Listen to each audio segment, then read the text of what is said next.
Ce que je vais vous présenter n'est pas à proprement parler le résultat de travaux de recherche, mais plutôt d'une réflexion nourrie par une observation assez longue, hein, de l'évolution des politiques du logement en France et d'un certain nombre d'évolutions particulièrement récentes. Je pense que c'est avec ça que je... Non, c'est pas avec ça, c'est avec ça.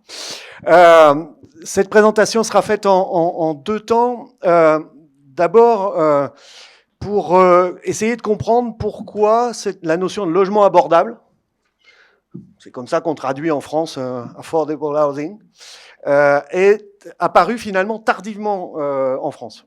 Et elle est aujourd'hui encore finalement pas complètement présente dans tous les débats des politiques du logement. Mais elle s'avère quand même de plus en plus pertinente. C'est ça qu'on va essayer que je vais essayer de montrer. Et puis j'essaierai d'avancer vers une définition un peu plus précise qui soit adaptée au contexte français de cette notion de logement abordable à l'aide de quelques très rapides références internationales. Et puis ensuite, on essaiera d'en pondérer les termes en introduisant la dimension territoriale parce que les grandes moyennes sur l'évolution des prix, sur l'évolution de l'effort financier des ménages en matière de logement ont évidemment un sens quand on fait des comparaisons internationales comme ce que nous a montré Marietta. Mais de fait, quand on veut regarder un peu plus finement le territoire français, eh bien, on constate qu'on a des différences extrêmement importantes en la matière. Et puis, on finira en mettant un petit peu de contenu concret en termes de ce que les politiques publiques dans les grandes métropoles françaises mettent en œuvre autour de cette notion de logement abordable. Alors, mes diapositives sont très bavardes. Hein, je pense que c'était aussi fait pour aider les traducteurs. Alors, il y a une grande constante dans les politiques publiques françaises qui ont contribué en quelque sorte un peu à éviter l'introduction de ce concept de logement abordable dans nos politiques publiques. C'est celle du logement locatif social, qui représente aujourd'hui environ 18% des ménages en France sont logés dans les logements locatifs sociaux. De fait, on a souvent réduit en France cette notion d'abordabilité. Voilà une autre raison pour laquelle on utilise peu ce terme de logement abordable en France encore, c'est que le mot affordability n'a pas sa traduction dans un français normal. Le mot abordabilité n'existe pas sérieusement en français. On parlerait d'accessibilité, mais l'accessibilité, elle renvoie à tout un tas de réalités très très différentes, financières, physiques, techniques, etc. Et donc, bon. Mais aujourd'hui, cette réduction finalement de la problématique du logement abordable au logement locatif social, les HLM, les habitations à loyer modéré, elle s'avère aujourd'hui clairement insuffisante pour un certain nombre de raisons qui sont d'ailleurs pas toutes énoncées ici, mais on voit bien que aujourd'hui, même 18% de logements locatifs sociaux, un peu plus de 5 millions de logements locatifs sociaux en France, dans la plupart des territoires métropolitains, des grandes villes. On verra tout à l'heure que derrière cette idée de grande ville, la question du logement abordable se pose dans des termes qui peuvent être très différents. Mais dans beaucoup de ces grandes villes, ce logement locatif social ne suffit plus, n'a en fait jamais complètement suffi, mais ne suffit pas à répondre à l'ensemble des besoins des ménages qu'on va pour l'instant appeler modestes en termes de revenus. On précisera un petit peu tout à l'heure cette cible finalement du logement abordable. Deuxième raison qui va avec d'ailleurs la première, c'est que au-delà du fait que le logement locatif social n'est pas aujourd'hui capable d'accueillir tous les ménages à revenus modestes, une des raisons pour lesquelles il ne l'est pas capable, c'est que ceux qui, aujourd'hui, sont locataires du parc locatif social ont de plus en plus de difficultés du fait de l'augmentation des prix des logements privés. Ces ménages ont de plus en plus de difficultés à sortir du logement social et donc à libérer de la place pour ceux qui sont dans les files d'attente. et surtout vers l'accession à la propriété, on y reviendra. Et puis, troisième élément, encore une fois, ils n'y sont pas tous, mais de fait, une partie des ménages qui sont théoriquement la cible du logement locatif social en France, de ces ménages modestes donc, ne souhaitent tout simplement pas habiter dans ces logements locatifs sociaux, pour des raisons d'image, pour des raisons de réputation, pour des raisons qui ont à voir avec l'urbanisme des quartiers ou de l'image de l'urbanisme des quartiers dont on a parlé en première partie de matinée. Et ces ménages-là, aujourd'hui, ils peinent à se loger correctement en dehors de ce parc social. Et puis, autre élément que je voudrais aussi souligner, qui est, à mon avis, un élément important dans la montée du discours en France sur la question du logement abordable, c'est que pendant très longtemps en France, on a mis au premier rang des enjeux des politiques du logement des chiffres, des objectifs de construction de logements. Aujourd'hui, on construit environ 350-400 000 logements neufs par an en France. À certains moments, on a dit l'objectif, c'est d'en construire 500 000. C'est vrai au niveau national, c'est vrai aussi dans les politiques locales. Les principaux outils des collectivités qui mettent en place des politiques du logement continuent souvent à mettre en premier un objectif d'un nombre de logements à construire. Or, aujourd'hui, on s'aperçoit, il était temps, depuis longtemps, pas mal d'experts s'en étaient aperçus, que la question n'est pas le nombre de logements. La question du nombre de logements à construire est très insuffisante. La question qu'il faut mettre derrière et peut-être d'abord au premier plan, c'est quel logement on construit, pas seulement combien, mais quoi et où, et pour qui, évidemment. Et c'est, je pense, un des éléments clés qui fait monter aujourd'hui la question du logement abordable. Alors, on a longtemps, je vais passer assez vite sur ces deux diapositives, on a longtemps aussi, en France, considéré qu'à côté du logement locatif social, il y avait d'autres secteurs d'offres de logement qui étaient en mesure de répondre, eux aussi, aux besoins des ménages à bas revenus, ou des ménages les plus modestes. On a utilisé longtemps en France un terme qui dit le parc social de fait. Il y a le parc social de droit, les HLM, avec la réglementation qui s'y applique, etc. Et il y aurait, ou il y a, un parc social de fait, qui sont des logements privés, qui ont parfois des prix bas, des bas loyers, ou qui parfois accueillent des ménages à bas revenus. Ce n'est pas toujours les mêmes d'ailleurs. Parfois, ils accueillent les ménages à bas revenus, mais ils sont chers. Ou parfois, ils ne sont pas chers et ils n'accueillent pas les ménages à bas revenus. Mais ce concept de logement social de fait a longtemps été aussi utilisé presque comme une opportunité supplémentaire au-delà du parc locatif social. Aujourd'hui, cette notion-là est progressivement abandonnée en France, notamment parce que l'image de ce parc social de fait s'est retournée et est devenue finalement particulièrement négative. Dans des immeubles en accession à la propriété, dans lesquels, qui sont des copropriétés en grande difficulté, avec des immeubles qui se dégradent, avec des ménages qui ne sont pas en mesure de payer les charges d'énergie, d'eau, etc., d'entretien des immeubles, avec des logements qu'on va appeler indignes en France, un vocabulaire qui lui a acquis un statut juridique récemment, mais insalubre, dangereux pour la santé, et parfois avec des propriétaires qu'on appelle en France les marchands de sommeil. On utilise parfois un terme gentil pour les évoquer, on dit les propriétaires indélicats, c'est-à-dire qui ne font pas suffisamment attention au confort de leurs locataires, et qui sont parfois quasiment des esclavagistes, puisque souvent ces propriétaires, ces marchands de sommeil, exploitent aussi leurs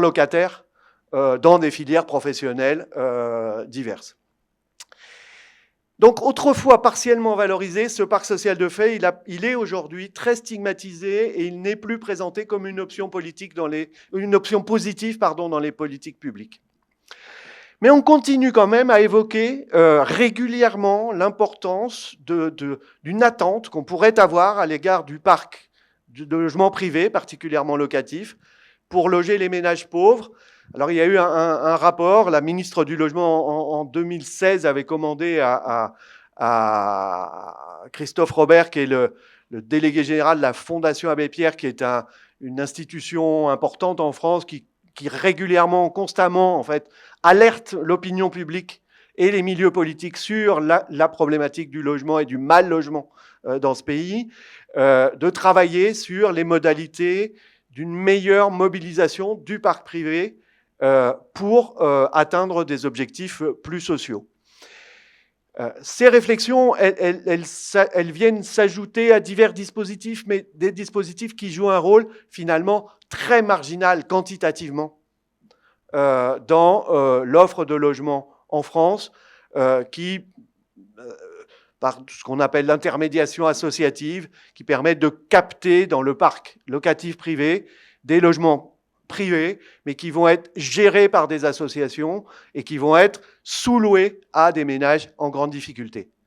L'ensemble constitue, sur l'ensemble du territoire national, quelques dizaines de milliers de logements, c'est-à-dire finalement très peu de choses et une très faible capacité pour loger ces ménages les plus modestes. Et donc, ce que représente aujourd'hui l'offre de logement en dehors du parc locatif social, soit ce sont des modalités inacceptables, ce qu'on met dans ce parc social de fait, soit ce sont des dispositifs qui ont des effets marginaux et très concentrés sur les personnes en très grande difficulté, dans un contexte dans lequel, et c'était très clair dans ce que nous a présenté Marietta, de difficultés croissantes pour se loger, pour une part croissante de ménages, incluant une partie des ménages à revenus moyens et pas seulement les plus pauvres. Donc il faut aller chercher un concept qui soit plus ouvert, pas seulement concentré sur les plus pauvres, officialisé en quelque sorte, on y reviendra, et qui renvoie à l'idée de produire une offre abordable et pas seulement aller la chercher dans le parc existant. Alors, partant de là, pardon, j'ai recherché, non pas dans la littérature académique, c'est une recherche très rapide, mais non pas dans la littérature académique, mais plutôt dans des textes, alors même Wikipédia, pardon, ça ne se fait pas de citer Wikipédia dans une instance académique, mais c'est pas grave parce que c'était l'objectif était d'aller chercher assez large et d'aller voir finalement quels étaient les principaux termes qui sont employés dans des définitions qui renvoient à des définitions de politique publique et non pas à des définitions académiques. J'ai quelques exemples ici, en Australie, en Inde, en Irlande du Nord, et puis de la définition de Wikipédia qui fait référence aux États-Unis, au Canada et à l'Australie. Et finalement, j'ai repris quelques-uns des termes qui me semblent revenir régulièrement dans ces textes. Effort financier inférieur à 30%. Donc le débat de tout à l'heure, qui n'inclut pas les dépenses énergétiques et qui renvoie effectivement à des définitions finalement assez anciennes. Une référence, non pas forcément aux plus pauvres, même d'ailleurs non pas aux plus pauvres, mais plutôt à un niveau de revenu qui tourne autour du revenu médian. C'est d'ailleurs parfois une critique qu'on fait à la notion de logement abordable en France, qui consiste à dire c'est une ouverture beaucoup plus large, beaucoup trop large, bien au-delà de la question du logement des plus pauvres, du mal logement, des logements de plus grande difficulté. C'est dire après tout, est-ce qu'on n'est pas en train de faire évoluer cette notion de politique du logement au-delà de la cible principale qui serait celle de ceux qui ont vraiment les plus grandes difficultés à se loger. Donc le revenu médian, on la retrouve aussi dans la définition Wikipédia. Et puis le renvoi à des formes très diverses. de logement, qui ne sont pas seulement le logement locatif social, mais aussi une référence au logement locatif privé, qu'on trouve aussi dans la définition Irlande du Nord, une référence aussi à l'accession à la propriété, qu'on trouve aussi d'ailleurs dans la référence Irlande du Nord, mais qu'on trouve aussi dans la définition Wikipédia. Donc, c'est à partir de là que j'ai testé finalement, dans des territoires divers, cette notion ouverte de logement abordable.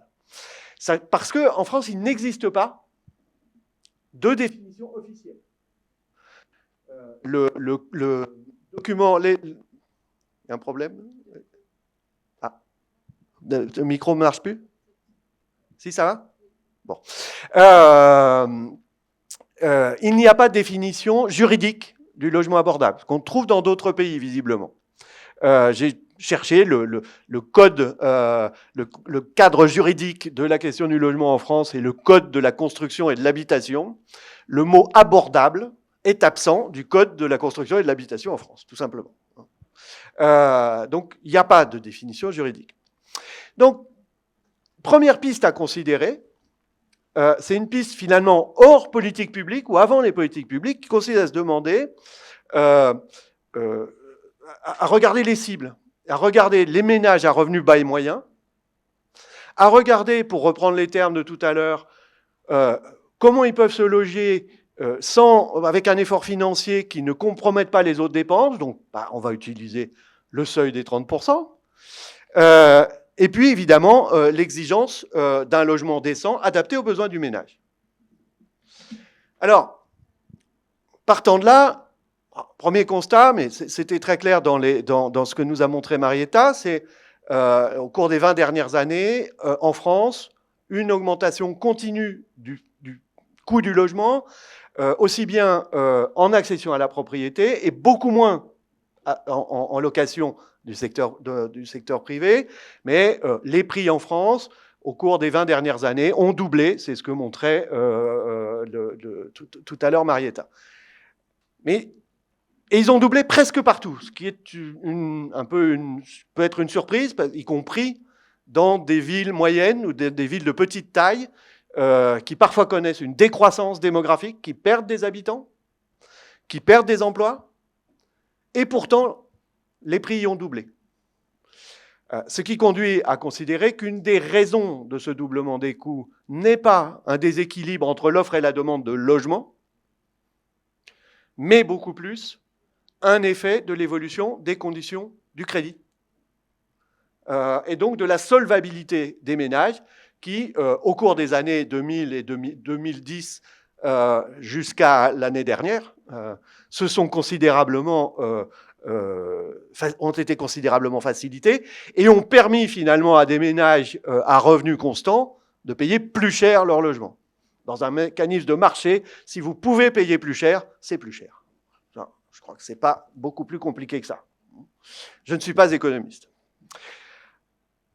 Et l'autre élément très fort quand même d'évolution de la situation des prix du logement en France, c'est l'accroissement considérable des disparités territoriales.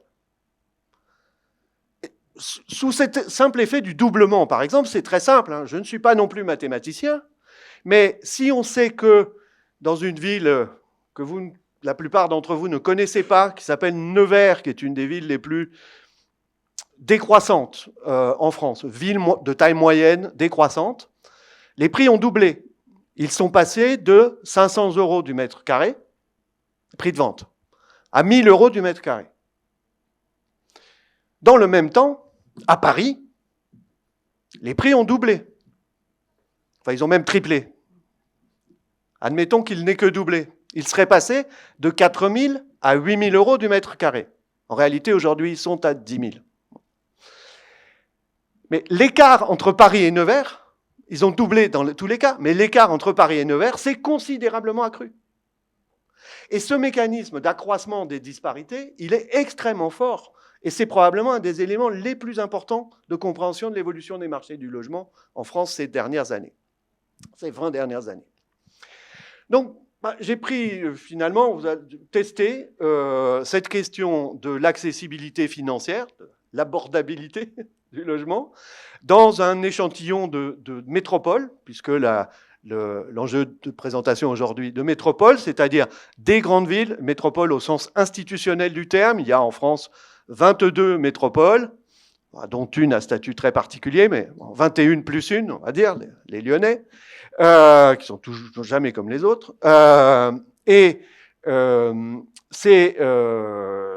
Donc ce sont les plus grandes villes de France. J'ai pris 2 niveaux de revenus, donc il y aura 2 graphiques.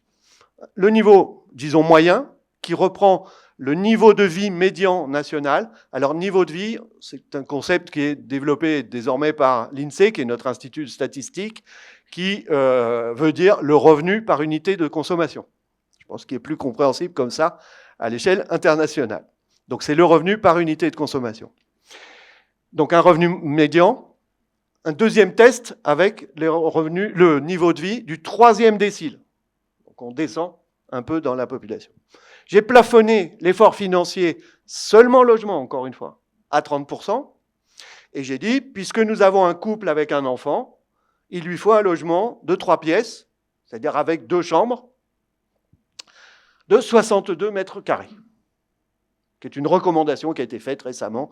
Une partie des logements neufs produits en France de 3 pièces aujourd'hui font moins de 62 mètres carrés. Mais ça donne lieu à des critiques importantes sur la qualité des logements neufs en France. Qu'est-ce que ça donne? Eh bien, ça donne que pour le niveau de vie médian, avec le niveau de vie médian, notre couple avec un enfant peut se payer, je ne détaille pas les conditions du crédit, mais ce sont les conditions du crédit d'aujourd'hui. Là, pour le coup, les taux d'intérêt ont un peu augmenté. Hein. Mais si on prend les prix des logements au 2e trimestre de 2022, ils peuvent acheter 153 mètres carrés à Saint-Étienne, qui est une ville que, en dehors de la France, je pense, seuls les amateurs de football connaissent. 88 mètres carrés à Clermont-Ferrand, 72 à Grenoble. J'ai mis en vert tous ceux qui sont au-dessus des 62 mètres carrés. Ce sont les prix moyens. Hein. Mais 56 mètres carrés à Toulouse, 45 à Nantes, 41 à Nice. Je ne vais pas entrer dans tous les détails. Et je suis désolé de mettre aussi l'Île-de-France, qui est une catastrophe absolue, puisque dans le département le plus pauvre de France, enfin de France métropolitaine, parce qu'on va laisser de côté les territoires d'outre-mer, qui est la Seine-Saint-Denis, qui est un département qui borde la ville de Paris, on voit que les prix sont pratiquement... Donc c'est le département le plus pauvre de France, hein, à la même hauteur que Nice, une ville que là, je pense, tout le monde connaît, plutôt attractive. Et dans l'arrondissement le plus cher de Paris, notre ménage à revenu médian, qui a besoin d'un 3 pièces, n'aura que 12 mètres carrés. Si on prend des plus modestes, qui ne sont pas encore les pauvres, on prend le seuil du 3e décile. Le seuil de pauvreté en France, le taux de pauvreté, si on prend le seuil classique de pauvreté en France, couvre 14% des ménages. Donc si on prend le 3e décile, on est déjà au double. Hein. Vous voyez que même à Grenoble, il ne peut pas se loger correctement en accession à la propriété. J'ai fait le même exercice si vous avez envie qu'on prolonge l'échange pour la location dans le secteur libre. Les diapositives sont mises en annexe. Le cas échéant, on les regardera après. Donc, si on regarde simplement le rapport au marché, sans se poser la question des politiques publiques, hein, en considérant notre logement de 3 pièces, on voit que pour le revenu médian, ces ménages vont pouvoir accéder à la propriété à Saint-Étienne, à Clermont-Ferrand et à Grenoble, et pas à Grenoble si on prend le 3e décile, le seuil du 3e décile. Partout ailleurs, ils ne pourraient pas accéder à la propriété, mais dans des proportions, évidemment, à accéder à la propriété d'un logement qui correspond à leurs besoins et à leurs attentes, et partout ailleurs, mais évidemment dans des proportions qui sont nettement différentes entre Nantes, Lyon, qui est désormais la ville la plus chère de France, derrière Paris, bien sûr, ou évidemment à Paris, ou même dans la banlieue parisienne, ou même dans les quartiers populaires de la banlieue parisienne.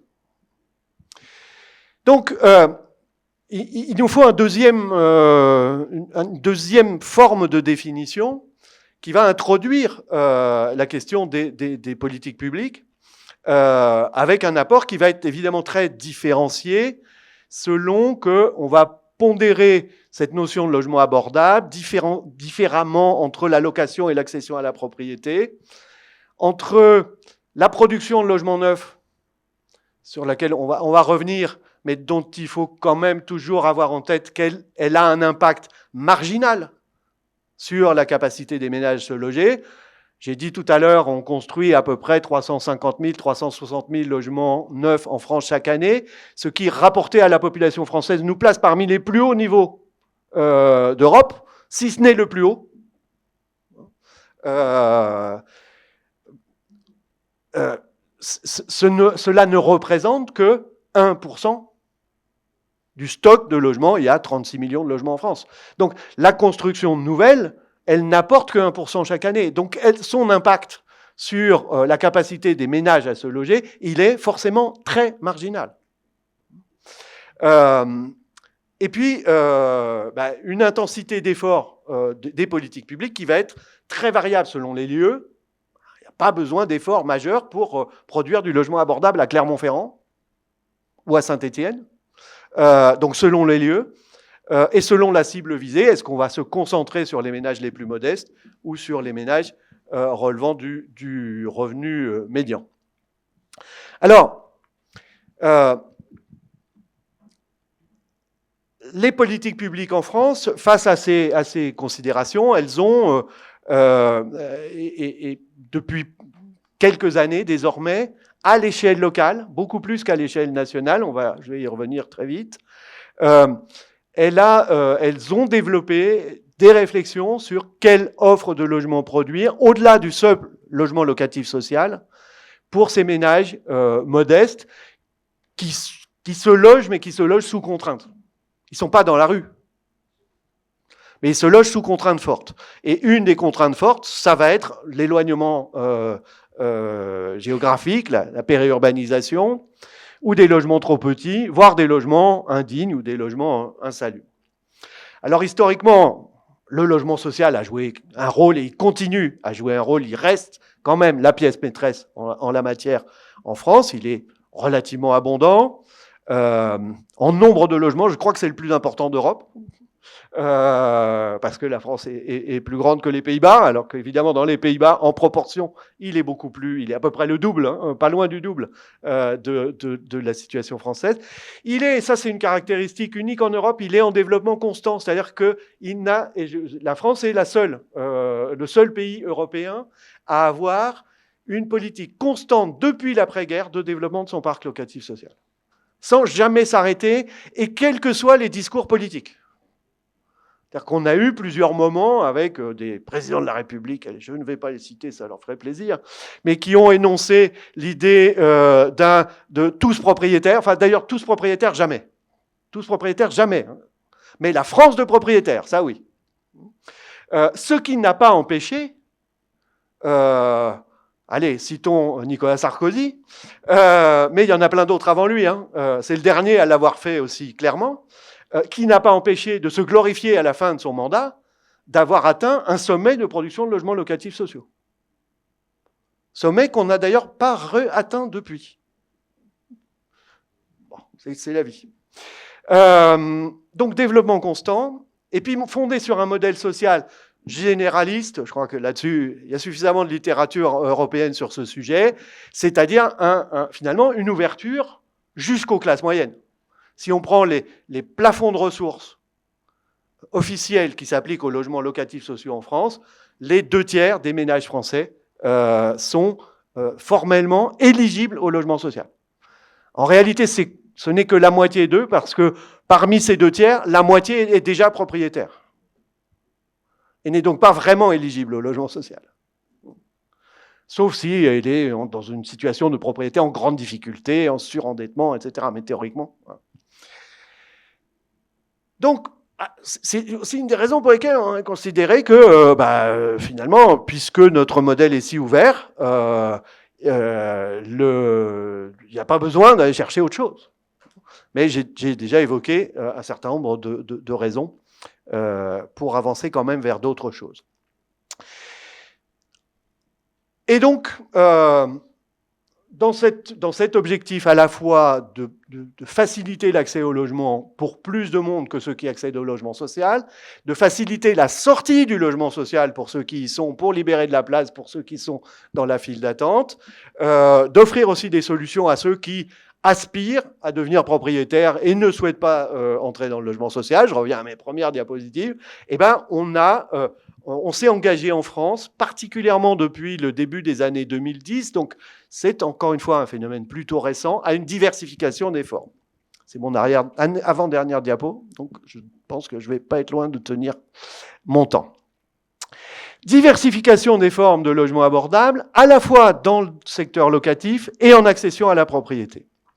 Alors dans le secteur locatif, c'est le développement de ce que l'on appelle, Marietta l'évoquait, le logement intermédiaire, qui repose sur une idée assez simple, qui parfois peut être même un peu simpliste, qui consiste à dire il y a des ménages qui ont des revenus supérieurs au plafond de ressources des logements sociaux, donc qui ne peuvent pas accéder au logement social, de toute façon, juridiquement, mais qui ne parviennent pas à se loger compte tenu de l'importance de l'écart entre les loyers des HLM, des logements sociaux, et les loyers du secteur privé, dans certaines villes, là où les loyers sont très chers, eh bien, ils ne trouvent pas un loyer intermédiaire correspondant à leur niveau de revenu.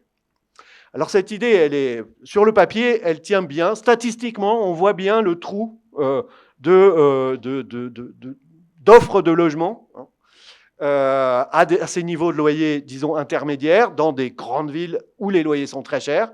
C'est particulièrement vrai dans l'agglomération parisienne. C'est beaucoup moins vrai ailleurs, hein, même à Lyon. Mais c'est très vrai dans l'agglomération parisienne. On voit qu'il y a un trou de loyer. Maintenant, la question qui est rarement posée, c'est de dire, mais les ménages qui se situent dans ce trou, est-ce qu'ils ne sont pas déjà massivement propriétaires? Et la réponse, quand on regarde bien, est oui. Et donc, ce logement locatif intermédiaire qui se développe, c'est une idée très ancienne, hein.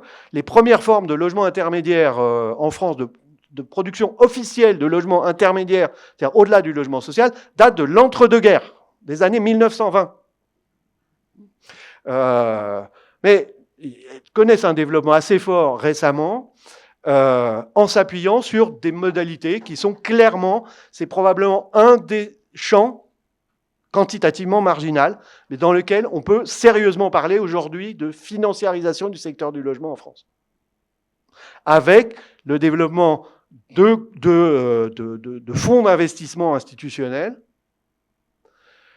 français majoritairement, ce qui n'est pas le cas partout en Europe, mais en France, français principalement, ou le développement aussi de l'investissement privé, de particuliers, avec des régimes de défiscalisation de l'investissement locatif qui existent depuis les années 1980, mais qui aujourd'hui continuent de se développer. Et qui surtout, depuis quelques années, fonctionnent avec des plafonds de loyer et des plafonds de ressources qui correspondent à ce périmètre de ce qu'on peut appeler du logement locatif intermédiaire. Donc les loyers d'investissement défiscalisés sont aujourd'hui plafonnés. Ils ne sont pas censés être les loyers du marché. Avec quand même une difficulté, c'est que ce sont des logements dont le statut intermédiaire est à durée déterminée. C'est-à-dire qu'il va rester intermédiaire selon les formules entre 9 ans et 15 ans, selon le fait qu'on a affaire à des particuliers ou à d'autres. Donc ça, c'est une forme de logement abordable, ciblée très clairement sur le sommet des classes moyennes. Puisque si on dit que la cible, c'est au-dessus des plafonds de ressources des HLM, on voit bien qu'on est au sommet des classes moyennes. On est au 7e décile. Et puis, il y a les formules de développement de l'accession à la propriété, avec des développements, je ne vais pas entrer dans les détails techniques, parce qu'on pourrait y passer on y passerait beaucoup trop longtemps, mais on a vraiment, là, depuis à peine une dizaine d'années, le développement en France de formes d'accession sociale à la propriété, ciblée, là encore, sur des ménages qui sont plutôt de classe moyenne. C'est pas ciblé sur les pauvres, encore une fois. On ne développe pas en France, et on n'a jamais développé en France, et je pense qu'on peut s'en féliciter, de l'accession très sociale à la propriété. Donc on cible les classes moyennes. Là, on est clairement dans l'objectif aider les ménages à sortir du locatif social. Ceux qui aspirent à devenir propriétaires et qui vont pouvoir devenir propriétaires avec des formules diverses.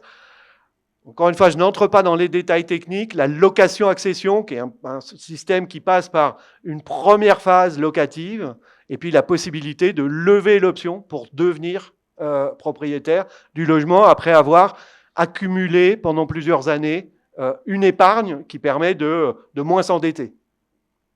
Et en plus avec des prix plafonnés. L'accession progressive à la propriété, là je ne développerai pas, mais qui se développe particulièrement dans les opérations d'habitat participatif. Ça repose sur un partenariat entre un organisme de logement social qui va acquérir un immeuble et qui va le revendre progressivement à ses habitants. C'est pas très loin de la location-accession, mais c'est pas tout à fait ça. Et puis, les fameux Community Land Trust, pour lesquels, on pourrait peut-être répondre à des questions là-dessus, mais le modèle français des Community Land Trust est un modèle dans lequel le terme community n'existe pas. Donc on peut parler de Land Trust qui permettent de l'accession sociale à la propriété, c'est-à-dire des accessions à la propriété avec des prix de vente qui relèvent une différence entre 20 et 30% par rapport au prix de marché, ce qui évidemment rend les logements beaucoup plus accessibles. Pour travailler avec un de ces organismes fonciers en France, en Île-de-France, on désigne la réussite d'une opération quand on dit on a gagné 2 ou 3 déciles de revenus dans la capacité à accéder à la propriété. Où là, on va dire, là, voilà, on a fait quelque chose de mieux. Et en plus, c'est ce qui les différencie des 2 autres formes d'accession sociale à la propriété, une revente qui est réglementée sans plus-value. C'est-à-dire que les ménages, au moment où ils revendront, ne feront pas de plus-value supérieure à l'inflation, pour aller vite. Donc pas de plus-value au sens économique strict. Donc ce sont des logements en accession à la propriété qui vont garder leur statut social dans la longue durée. Et puis il y a des formes aussi moins réglementées, beaucoup plus informelles en quelque sorte, mais qui sont aussi beaucoup développées, qu'on a appelé beaucoup accession abordable ou accession à prix maîtrisé, qui reposent dans certaines villes sur des négociations dans des opérations d'urbanisme principalement, entre les collectivités, les aménageurs et les promoteurs immobiliers, souvent avec une décote du prix du foncier, c'est-à-dire qu'on ne fait pas monter les enchères sur le prix du terrain, mais en échange de ne pas faire monter les enchères sur le prix du terrain, eh bien, on va finalement jouer la concurrence entre les promoteurs, non plus sur le meilleur prix d'acquisition du terrain, mais sur le plus bas prix de vente au ménage. Ce qui n'est absolument pas formalisé juridiquement, qui pose juridiquement un certain nombre de problèmes en France.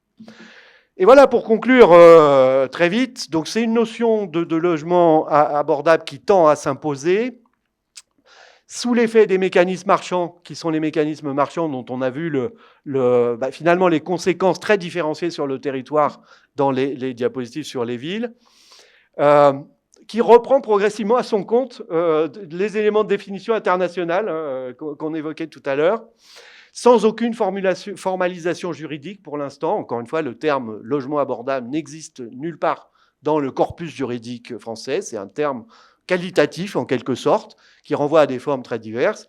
Et puis, on pourrait finir sur la question de la situation conjoncturelle, comme Marietta sur l'inflation, qui va, dans les années à venir, bousculer considérablement cet ensemble de modèles.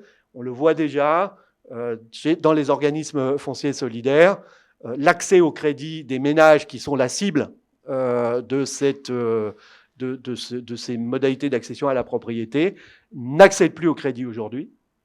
Parce que les coûts de production ne baissent pas, ils continuent même plutôt à augmenter.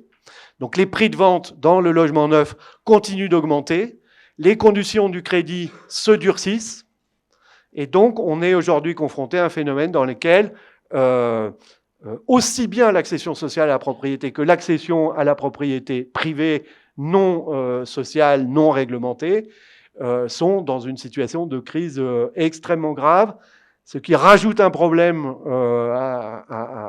au système globalement, puisque les promoteurs privés aujourd'hui construisent plus de la moitié des logements sociaux dans des opérations mixtes.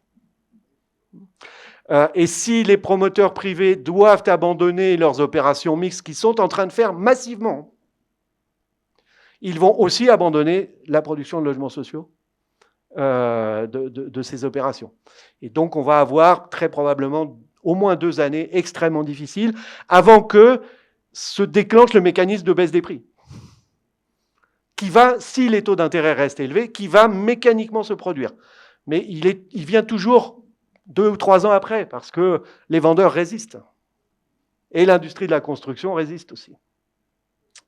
Donc l'avenir, conjoncturellement, est sombre. Merci de votre attention.